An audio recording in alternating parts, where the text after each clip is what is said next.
A ver, entremos directamente en materia, porque el análisis histórico que tenemos hoy sobre la mesa nos enfrenta a uno de los episodios, sinceramente, más oscuros y determinantes de toda la geopolítica moderna. Muchas veces los libros de texto occidentales nos cuentan que la apertura comercial de Asia en el siglo XIX fue un gran triunfo del progreso y la modernidad, pero al examinar las fuentes de cerca emerge una premisa histórica muchísimo más alarmante, y es que lo que se presentó ante el mundo entero como libre comercio fue en gran medida un proyecto de narcotráfico, auspiciado por un Estado, diseñado literalmente para quebrar a toda una civilización. Y esta es, precisamente, la intensa pregunta que va a guiar toda nuestra explicación. ¿De verdad estamos hablando de simples acuerdos comerciales o estamos contemplando el uso directo del narcotráfico como un arma de Estado? Para comprender bien cómo las potencias occidentales trataron a China en el siglo XIX, vamos a convertir esta sesión en una especie de tribunal histórico. Vamos a analizar este colapso civilizatorio examinando los hechos a través de las lentes de 4 analistas distintos, porque creedme, la gravedad de estos eventos sentó las bases de unos conflictos que siguen latiendo hoy en día. Bueno, y antes de empezar a desgranar toda esta compleja red de geopolítica y tragedia, es el momento perfecto para invitar a toda la comunidad a interactuar con el contenido.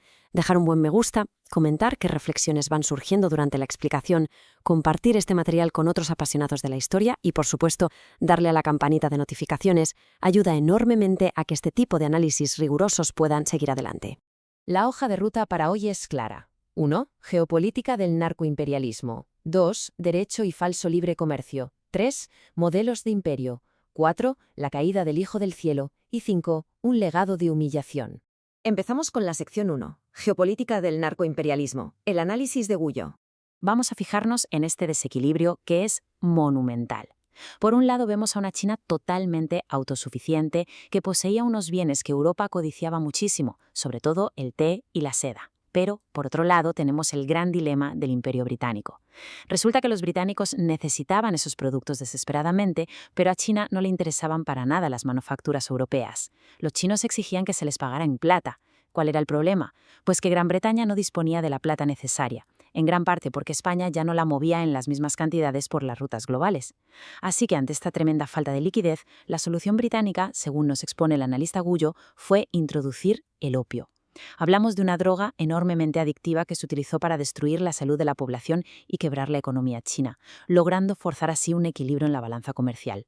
Y aquí llegamos a la clave absoluta de este primer punto. Guyot sostiene firmemente que aquí no existió ningún libre comercio. Lo que estamos viendo es la aplicación pura y dura de un narcoimperialismo. Es decir, el uso del opio como si fuera una auténtica herramienta de destrucción masiva. Una estrategia geopolítica superagresiva y bastante cínica para abrir un mercado por la fuerza, patrocinando el narcotráfico directamente desde las instituciones del Estado. Es una perspectiva que desde luego cambia por completo la narrativa tradicional a la que estamos acostumbrados. Pasamos a la sección 2, Derecho y falso libre comercio, el debate legal de Pérez Guevara. Imaginemos el inmenso choque legal de la época. En este choque de soberanías, los argumentos colisionan frontalmente en los tribunales de la opinión pública internacional. Por una parte, tenemos el argumento británico. Ellos defendían que cualquier intento chino de prohibir la entrada del opio era un atentado directo contra el comercio. Básicamente se escudaban en la intocable doctrina del libre mercado. Pero por otra parte está el argumento chino. Para ellos, prohibir el opio no era una cuestión comercial, sino la medida desesperada de un Estado soberano en legítima defensa de la salud pública de sus ciudadanos, que literalmente estaban siendo devastados por la adicción. Y claro, esta tremenda confrontación nos pone frente a una reflexión súper crítica. ¿Tenía China el derecho a prohibir el opio dentro de sus fronteras? Esto nos obliga a plantearnos algo muy profundo. ¿La ley internacional debe dedicarse a proteger los intereses financieros de los imperios comerciales en plena expansión? ¿O su labor es salvaguardar la autonomía de las naciones soberanas para proteger a su propia gente? El análisis de Pérez Guevara sugiere que todo ese discurso del libre comercio fue manipulado de forma hipócrita para justificar, a fin de cuentas, una agresión narcotraficante a escala estatal. Vamos con la sección 3, Modelos de imperio, el contraste histórico de Lons. Aquí se nos presenta una dicotomía clarísima sobre la ética en la hegemonía global. A un lado, el modelo de imperio generador, ejemplificado por España. Según la visión que aporta Lons, la presencia española en regiones como América y Filipinas se caracterizó por fundar universidades, construir ciudades y crear infraestructura civil.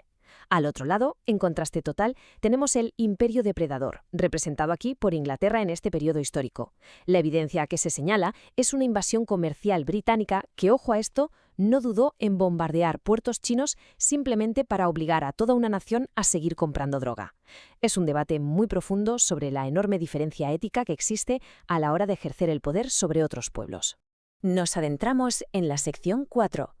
La caída del centro del mundo. El trauma psicológico de Zunzunegui. Hay que entender algo fundamental sobre la mentalidad de la época para poder captar la magnitud real de este trauma. China no se veía a sí misma como un simple país más en el mapa, se concebían como el imperio del medio, es decir, el centro absoluto de todo el mundo civilizado. Y a la cabeza de este inmenso y ordenado universo estaba la figura del emperador, que era venerado como el mismísimo Hijo del Cielo. Esta concepción creaba una mística imperial de total invulnerabilidad, una seguridad psicológica que llevaba milenios arraigada, basada en una supuesta superioridad cultural e institucional inquebrantable. Pero, de repente, toda esa ilusión milenaria salta por los aires de la manera más violenta posible. Y lo peor para ellos es que no fue una derrota cultural basada en un debate de ideas, sino una humillación tecnológica y militar absolutamente devastadora. Los barcos de vapor y los modernos cañones de Occidente destrozaron las anticuadas defensas chinas como si fueran de papel. El impacto psicológico de esto fue incalculable. Quedó demostrado que el Hijo del Cielo no era, ni de lejos, invulnerable. El centro del mundo fue sometido de rodillas por extranjeros a los que, hasta ese mismo momento, los chinos consideraban simples bárbaros. Esta derrota marcó un fin superabrupto de toda su mística imperial. Pero ojo, que esto no es solo historia antigua atrapada en el pasado. Aquellas guerras del opio del siglo XIX inauguraron lo que la propia historiografía china denomina hoy en día el siglo de la humillación. Fue una herida profundísima en su orgullo y en su identidad nacional, que aunque parezca mentira, se extiende hasta nuestros días. Hoy, en pleno mayo de 2026, la política exterior y la firme postura global de China siguen estando completamente influenciadas por ese deseo ferviente de cerrar de una vez por todas esta herida, de asegurarse de que su civilización jamás vuelva a ser sometida ni humillada por ninguna potencia extranjera. Y llegamos a la sección 5. Un legado de humillación. Reflexiones finales. Si juntamos todas las piezas de este enorme rompecabezas, la fría geopolítica de usar el opio como arma, la tremenda hipocresía legal en su aplicación, la comparación ética de esos modelos imperiales y el colapso psicológico de toda una civilización, surge una reflexión ineludible. ¿Cómo están moldeando estas heridas tan profundas del siglo XIX el comportamiento de las superpotencias hoy en día? Cuando observamos las actuales tensiones globales, las duras posturas comerciales y las constantes reivindicaciones de soberanía, resulta imposible ignorar el peso gigantesco de este trauma histórico. Entender este siglo de la humillación nos otorga, sin lugar a dudas, una perspectiva nueva y absolutamente vital para comprender cómo funciona realmente el tablero geopolítico moderno. Yo soy Hispania Eco y esto ha sido El siglo de la humillación.